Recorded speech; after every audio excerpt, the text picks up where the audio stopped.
There is no doubt that, in the last 70-plus years of professional basketball, the rise of scoring has exploded, especially at the collegiate and professional levels. One of the main reasons for this is that right before the 1954 to 1955 seasons, the 24-second shot clock was introduced. Before the invention, when teams got possession of the ball, they would often have possessions of around 2 minutes long, not making for the most exciting spectacle.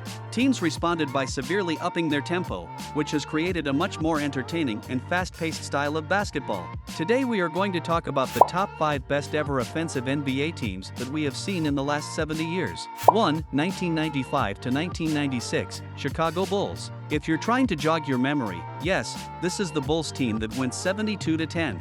This team, of course, featured Michael Jordan, Scottie Pippen, and Dennis Rodman. Jordan and Pippen put on a score show together, netting almost 4,000 points combined, 2,491 and 1,496 respectively. As a team, they netted 99 points more in roughly 75% of the time, 59 in a total of 82 games during the regular season. The impressive thing about that year's team was their length and depth. The Bulls had sharpshooter Steve Kerr, who knocked in 122 threes in only 237 attempts. In addition, they were also unique in that they actually had 3 players who could play center. This included Luke Longley, Bill Wennington, and James Edwards, all of whom are at least 7 foot tall. This means that in order to get rid of all of Chicago's big men, you had to go through 18 fouls. Without doubt, the 95 to 96 Bulls are the greatest NBA team of all time. 2. 2015 to 2016, Golden State Warriors. The 2015 to 2016 Golden State Warriors posted the most amazing season in basketball history during this season, at a clip of 73-9. Their big three are the same big three that is still intact today at Golden State: Stephen Curry, Klay Thompson, and Draymond Green. In addition to those three, this team also had some other blasts from the past, as well as a tremendous amount of length. This team had 9 players that were 6 feet 7 inches or taller. So who were the blasts from the past? Andre Iguodala, who is more remembered from playing the bulk of his career for the Philadelphia 76ers and the Denver Nuggets. As a team, the Warriors scored 9,421 points for an average of 114.8 points per game. Another anecdote from this team: Steve Kerr was the coach of this team, and as of 2022 he has a combination of 10 championships to his name. 6 of these championships were as a player with the Chicago Bulls, and 4 as a coach, all with Golden State. 3. 1985 to 1986, Boston Celtics. Some people who live in that area feel that this was the best team in the history of professional basketball, as they barely missed the 70-win mark at 67-15.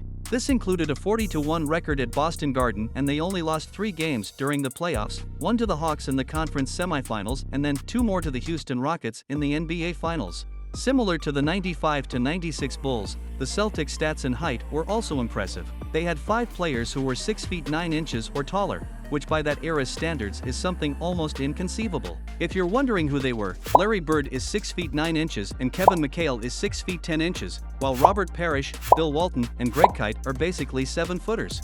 This team were top-heavy up front and used its size to its advantage. They also had a reputation for being extremely unselfish with the basketball in hand. For the year, the Celtics finished the regular season at 9,359 points, which totaled out to a clip of 114.1 points per game. 4. 1965 to 1966, Boston Celtics. Considering Boston won 11 championships in 13 years between 1957 and 1969, there are technically multiple teams that could be on this list, but there are only 5 to choose from, so we'll go with the 1965 Boston Celtics. As far as the actual personnel go, the Celtics' personnel didn't change much, especially their top personnel. As some examples, Havlicek, also known as Hondo, played for the Celtics from 1962 to 1963 all the way up to the next 1977 to 1978 season, and he was on 8 of the 11 championship teams. K.C. Jones played from 1958 to 1967, while fellow guard Sam Jones played almost identical years from 1957 to 1969. Lastly, the most famous of them all, Bill Russell, played from 1956 to 1969. The most recognizable names on this team are Bill Russell, Sam Jones, K.C. Jones. K.C. would also coach the Celtics in the Larry Bird era, Larry Siegfried, and John Thompson. 5. 1987 to 1988, Los Angeles Lakers. As with the Celtics of the 60s and 80s, it would be madness not to include at least one Lakers team in this list. This Lakers team is included because they defeated the Celtics in the last year of the Larry Bird era, when he played competitively. The most famous play of this season is one many have seen before, when Magic Johnson, guarded by Kevin McHale, dribbled towards the middle of the floor where 7-footer Robert Parrish was directly in front of him, and then Larry Bird came over as well and Magic nailed a hook shot with just 2 seconds left. This was preceded by Boston calling a timeout, and Bird ultimately getting a shot in the corner. However, he ended up missing it, giving the Lakers the season. For younger fans, some of the more famous faces you'll recognize from this team are Magic Johnson, Kareem Abdul-Jabbar, and James Worthy. The Lakers finished out the season with 9,656 points, which averaged out to a clip of 117.8 points per game.